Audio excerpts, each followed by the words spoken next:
Tranche de couple, un podcast de Guillaume et Max. la vie à deux, au fil de l'eau. Bonjour et bienvenue pour ce 15e épisode de notre podcast Tranche de couple. On est ravis de vous retrouver. Ah bah oui, hein. On espère que votre confinement se passe bien parce que ne nous mentons pas, je pense que vous êtes à peu près tous confinés aujourd'hui. Ou alors vous travaillez et auquel cas un très grand bravo et surtout portez-vous bien, prenez soin de vous et en règle générale prenez soin de vous et prenez soin des autres. Cette semaine, le thème de notre épisode est relations à distance, relations au pluriel bien entendu. Ça va se terminer en It's Complicated, comme sur Facebook. Eh ouais. Alors on commence avec la rubrique Actu qui est un petit peu pauvre en ce moment. Enfin, tout est relatif, mais disons que ça fait un peu... Déjà, la semaine dernière, il y a 2 semaines, on avait un peu l'impression de tourner en rond. Aujourd'hui, on tourne toujours en rond, les chiffres continuent d'augmenter, on pense très fort à nos amis italiens et espagnols qui sont, je pense, au pire moment pour eux de l'épidémie, à tous les pays aussi où ça commence à se développer. On signalera peut-être des initiatives qui existent, malgré tout ce qu'on peut dire aujourd'hui, notamment de la part d'une forme de coordination européenne, des initiatives en matière économique. Max, tu veux nous parler des Corona-Bonds ? Oui, effectivement. Alors, vous vous souvenez peut-être que assez rapidement, les chefs d'État et de gouvernement avaient mesuré l'ampleur de la récession économique qui s'annonce pour l'Union européenne et qu'ils avaient voulu prendre des mesures très fortes. Et c'est dans ce contexte que dès le 18 mars, la Banque centrale européenne avait lancé un programme de 750 milliards d'euros pour soutenir les États face à la crise, qui est un programme d'une ampleur jamais vue. Et l'idée, c'était de pouvoir racheter la dette des États et des entreprises de la zone euro pour garantir leur crédibilité auprès des banques et des marchés. Après ça, il y a eu tout un travail de préparation d'un nouveau Conseil européen qui s'est tenu jeudi dernier pour regarder qu'est-ce qui pourrait être fait pour continuer à soutenir la zone euro. Et cette idée des Corona-bonds ou des eurobonds avait été proposée par 9 pays européens, dont la France. L'idée, c'était de créer un titre de dette mutualisé de la zone euro pour disposer de fonds importants pour tenir le choc économique face à l'épidémie de Covid-19. L'idée était donc de favoriser la reprise de la croissance avec de l'argent garanti par un fonds européen commun. Cette idée des eurobonds n'est pas une idée nouvelle, puisque ça avait déjà été évoqué dès 2011 lors de la crise de la dette grecque, mais finalement on n'avait jamais vu le jour, notamment en raison de réticences des pays un peu plus conservateurs. Jusqu'ici, chaque pays émet sa dette publique de son côté, avec son taux, en gros, qui dépend de la santé financière du pays, qui lui permet d'avoir des conditions plus ou moins bonnes. Et donc la capacité d'emprunt est plus ou moins élevée. Par exemple, l'Allemagne emprunte à taux négatif comme la France, alors qu'en Italie, c'est un peu plus, ils payent plus cher. Et donc cette idée a été proposée par 9 pays européens, elle a été discutée lors du récent Conseil européen, et malheureusement, il y a 2 pays qui ont dit non, l'Allemagne, 4 pays, pardon, l'Allemagne, les Pays-Bas, l'Autriche et la Finlande. C'est encore en discussion, enfin ils continuent à discuter, mais il est clair que l'opposition de ces pays qui voient d'un mauvais œil en fait c'est cette mutualisation des dettes, parce que notamment en fait les Allemands par exemple ont toujours eu une approche assez responsable de la dette en essayant de la minimiser en pourcentage de leur PIB, alors que d'autres pays ont une dette qui explose, et donc le fait de mutualiser la dette, ils ne le voient pas comme une bonne manière. Voilà ce qui s'est passé cette semaine d'un point de vue économique. Et peut-être pour continuer, on peut parler de la coordination au niveau de la santé au niveau européen et notamment du fait que l'Union européenne va acheter pour un certain nombre d'États membres, hein, je crois qu'on est à 25 ou 26, des équipements médicaux qu'elle financera à 90%. L'idée étant de soutenir les États face aux pénuries et aux tensions sur un certain nombre de matériaux médicaux cruciaux, notamment les respirateurs. Et c'est vrai qu'on sait que si on achète en nombre élevé, on a une force de frappe plus élevée vis-à-vis du secteur privé. Et donc c'est un geste de soutien qui est tout à fait apprécié. Moi, je voudrais revenir rapidement sur les nouveautés géopolitiques que cette crise, en tout cas les changements géopolitiques que cette crise met un peu à jour. C'est pas forcément des choses qui sont tout à fait neuves, mais c'est des choses que la crise met à nu. On a beaucoup entendu, on a beaucoup lu sur les réseaux sociaux qui sont une espèce de catalyseur gigantesque de tout et surtout de n'importe quoi en ce moment. Le fait qu'en Italie, il y avait l'Union européenne et les pays de l'Union européenne n'avaient absolument pas aidé les Italiens et que par contre ils avaient reçu l'aide généreuse et gracieuse de la Chine, la Russie et de Cuba notamment. Alors je voudrais remettre un peu dans le contexte. Si vous voulez des sources, on mettra des sources sur Twitter pour redire qu'effectivement la Russie a envoyé 9 avions avec notamment à leur bord du matériel médical qui malheureusement pour 80% du fameux matériel n'est pas adapté à ce qui se passe aujourd'hui en Italie. Elle a aussi envoyé des médecins, une petite partie de médecins et une grande partie d'agents dont on ne sait pas tellement quel est leur rôle, mais qui sont notamment épidémiologistes. La Chine, quant à elle, a envoyé plusieurs millions de masques gracieusement, effectivement, en Italie. Ils ont aussi envoyé en Espagne un certain nombre de tests achetés par l'Espagne, de tests Covid, qui se sont avérés n'être fiables qu'à 30%. Donc c'est des aides qui sont évidemment les bienvenues, mais qui ne sont pas forcément les plus efficaces. Et puis les médecins que Cuba a envoyés ne les a pas envoyés gracieusement. C'est une demande qui a été faite par l'Italie à Cuba d'envoyer ces médecins, puisque Cuba est réputé pour avoir un des meilleurs systèmes de santé du monde. Je ne l'ai pas testé, mais c'est quelque chose qui est assez connu et assez reconnu, je crois. Donc on en est là. Par contre, on parle assez peu de la solidarité européenne, donc on parle assez peu du fait qu'il y a pas mal de pays européens, dont l'Allemagne et la France, qui ont envoyé en Chine, dès le mois de janvier, des équipements et de l'aide, notamment du matériel, des masques. 52 tonnes, hein. L'Union européenne a envoyé 52 tonnes de matériel à la Chine. L'Allemagne a envoyé près d'1 million de masques de protection à l'Italie. La France en a envoyé déjà 1 million, plus des combinaisons de protection. La France et l'Allemagne ensemble ont donc envoyé plus de masques jusqu'à maintenant que la Chine. Pourtant, ce ne sont pas des pays qui ont une production monstrueuse de ces masques par semaine. On sait qu'en France, on peut produire 8 millions de masques aujourd'hui par semaine sur le territoire français pour un besoin qui est évalué à 40 millions. Donc c'est des dons qui peuvent paraître minimes, mais qui correspondent quand même à un besoin, qui répondent quand même à un besoin en Italie et qui peuvent aussi créer un manque ou une tension dans les pays qui les envoient. Il y a aussi toute une partie d'échange de patients, en guillemets.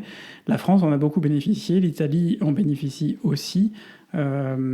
L'Italie a pu envoyer des patients au début de la crise. Aujourd'hui, c'est un peu moins le cas, mais notamment en Provence-Alpes-Côte d'Azur. Aujourd'hui, l'Allemagne a accueilli, je crois, en tout 80 patients qui viennent de France et d'Italie dans différents hôpitaux. Le Luxembourg accueille des patients. Il y a un hélicoptère qui hier a emmené en Suisse, à l'hôpital cantonal de Genève, 3 patients de Mulhouse. Voilà, il y a quand même des échanges, il y a quand même une forme de solidarité. Je pense que on reprochera beaucoup de choses au gouvernement, l'impréparation. Il y aura le temps de tirer les conclusions de tout ce qui s'est passé. Je ne crois pas avoir entendu dire aujourd'hui qu'il y ait de gouvernements qui étaient vraiment préparés à gérer ce type de crise. Voilà. Malheureusement, l'être humain est un être empirique, et donc en s'étant mis face à un problème que l'être humain et que les gouvernements vont prendre, on espère, tirer les leçons de ce qui se passe. Et peut-être aussi pour dire que l'idée que ce soit à titre national ou à titre européen, c'est bien qu'on aide ceux qui se retrouvent dans les situations les plus critiques, parce que la vague est au plus haut de la crête, et donc il faut aider les capacités hospitalières à être en mesure de prendre en charge les nouveaux patients. Et donc c'est ce qui se passe quand des malades sont envoyés en France du Grand Est vers l'Aquitaine ou vers Angers, par exemple. Et l'idée, c'est bien que lorsque la vague sera passée et que les services hospitaliers seront moins débordés, ils pourront aussi rendre l'appareil, soit en prêtant du matériel, soit en accueillant des malades d'autres régions qui sont plus touchées. Et je souhaiterais aussi saluer le fait que l'Allemagne, c'est ce que Édouard Philippe a annoncé hier, on enregistre d'ailleurs dimanche, juste avant la diffusion du podcast, a annoncé qu'ils avaient envoyé des respirateurs en France. Et donc c'est aussi ça la solidarité, puisqu'il y a moins de cas en Allemagne. Voilà pour cette rubrique Actu, dense finalement, mais un peu monosujet. On va passer maintenant sur notre rubrique Vie de couple. On va essayer d'être un peu moins monosujet, encore que forcément pas mal de choses qui vont tourner autour du confinement, mais... Et oui, parce qu'on est confiné, et même double confiné, pour ceux qui verront la référence. Alors, si la moitié de la planète est en confinement, nous aussi, on est en confinement. Ça ne nous empêche pas de continuer à vivre notre vie, et même à changer un petit peu certaines habitudes ou à découvrir de nouvelles habitudes. Et pour commencer, je voudrais mentionner les apéros à distance, parce que c'est quelque chose qu'on a découvert au cours de ces 15 derniers jours. Et il faut dire que ça nous a un petit peu changé, parce que c'est vrai que, comme on vous l'avait dit la dernière fois, on a commencé le confinement un petit peu plus tôt que les autres. Et depuis que tout le monde est en confinement, en fait, les apéros en visio ont explosé. Et ces derniers jours, c'était même presque difficile d'arriver à savoir quand caler une nouvelle date d'apéro, parce que finalement, à la fois de notre côté et puis du côté de ceux qui les proposaient, les agendas étaient déjà bien remplis. Fort chargé. Les confine-apéros, ça a un succès monstrueux. Alors, le principe, pour ceux qui ne connaissent pas ou qui ne connaissent pas encore, c'est de se retrouver avec des amis ou une bande d'amis, et d'utiliser les systèmes qui sont à notre disposition, un certain nombre d'applications, que ce soit du Facebook Messenger, WhatsApp, si le nombre de personnes est limité à 4, Skype, ou encore on a utilisé récemment Zoom, qui est une application américaine, enfin un site américain, qui est utilisé aussi à titre professionnel par un certain nombre de personnes.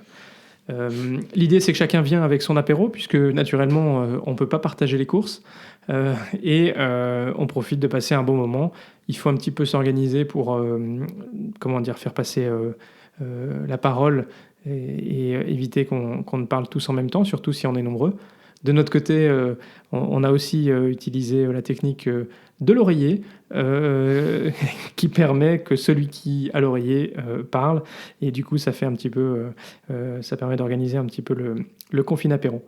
Et au-delà de cette question de la gestion des agendas, il y a aussi la question de comment on évite de prendre des kilos et de devenir alcoolo si on fait des apéros tous les soirs. Et Et voilà, parce que c'est quand même une vraie question. Et du coup, il faut avoir le frigo qui suit derrière et que le frigo soit suffisamment rempli pour assurer tous ces apéros. On essaie aussi de varier, de ne pas faire que des apéros à l'alcool, même si on a une cave qui peut suivre. Parce que derrière, c'est nos foies qui ne vont pas suivre et je crois que c'est pas le moment d'aller encombrer les hôpitaux avec une crise de foie. J'aurais un peu la honte quand même. Exactement. Mais en tout cas, pour nous qui habitons un petit peu loin de nos amis, de nos familles, c'est peut-être une habitude qu'on pourra garder, et même quand le confinement sera terminé, parce que c'est quand même sympa de pouvoir aussi passer un moment convivial une fois de temps en temps avec nos familles, nos amis. Donc en tout cas, moi je me le note, et je me dis que on pourra quand même peut-être remettre ça régulièrement à distance. Alors peut-être du coup on peut aborder maintenant la question des sorties, parce que ce confinement n'est pas complètement total, il faut bien s'approvisionner et s'oxygéner de temps en temps. Guillaume, tu veux en parler ? Oui, on a quand même mis un point d'honneur, nous, à sortir le moins possible. On limite, on va une fois par semaine chercher du pain, une fois par semaine chercher des légumes frais, et puis on sort une fois par semaine, quand il y en a besoin, on va au supermarché pour faire remplir le frigo avec déjà avec ce qu'on trouve sur place, puisque la pénurie de papier toilette n'est toujours pas terminée. Dieu merci, on n'est pas en rade, mais je pense qu'il y a des gens qui ne sont pas du tout en rade.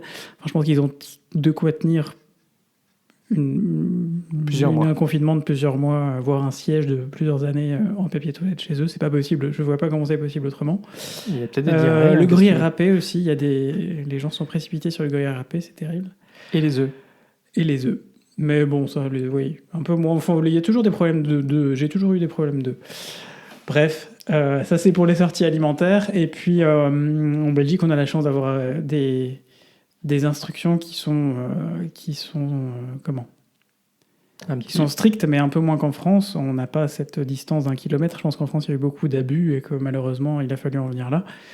On n'a pas encore en Belgique parce que les gens peut-être sont un peu plus respectueux, que le gouvernement en tout cas prend les choses de façon un peu différente. La restriction de kilométrique, après il ne faut pas se retrouver à 60 km de chez soi, ça n'a pas de sens, mais on peut faire 1 heure de vélo autour de chez soi sans trop de problèmes, à condition de respecter les distanciations. C'est même fortement recommandé par la ministre de la Santé faire du sport. De faire du sport.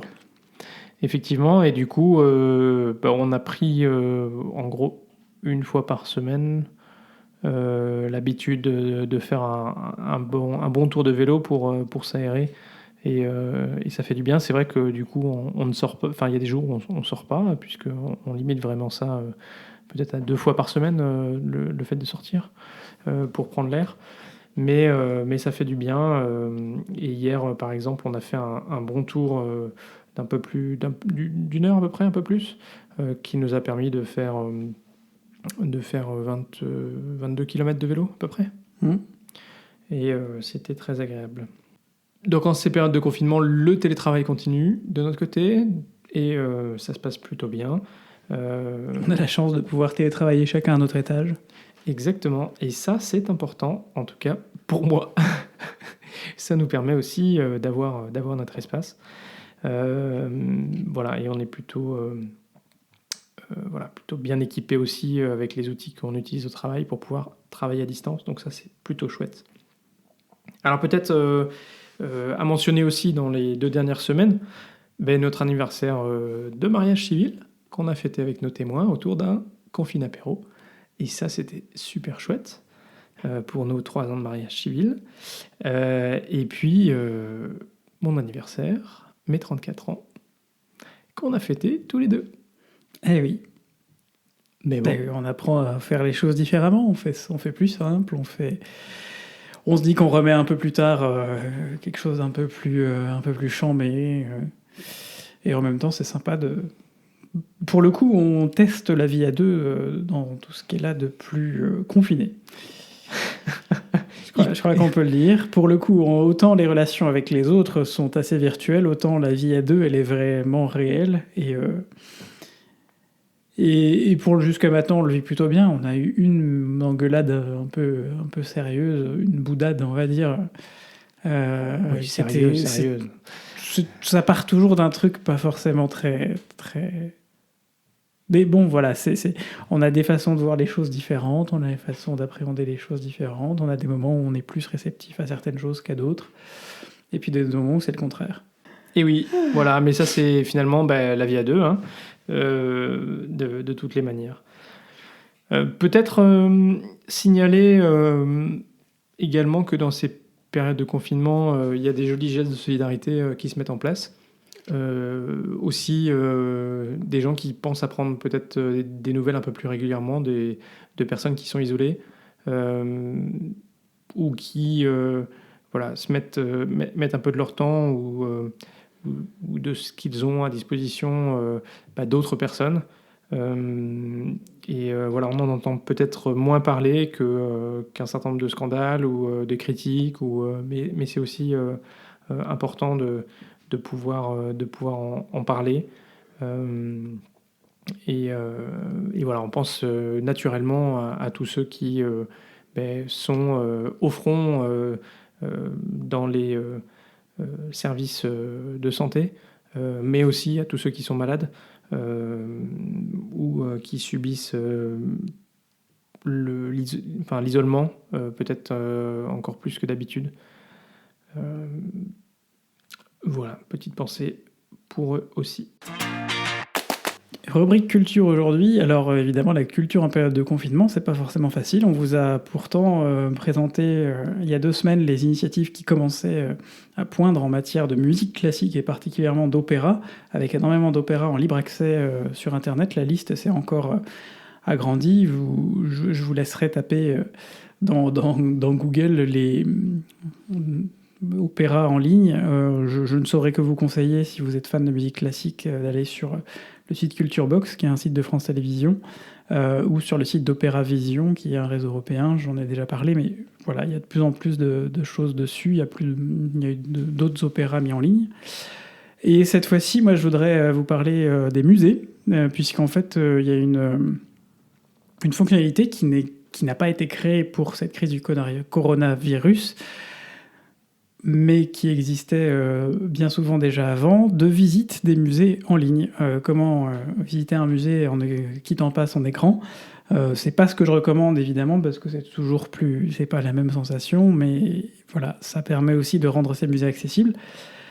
On a parmi ces musées le château de Versailles en France, qui est visitable quasi en intégralité. Le très beau musée Reine-Sophie à Madrid, la Alte National Gallery de Berlin, le musée Van Gogh d'Amsterdam, la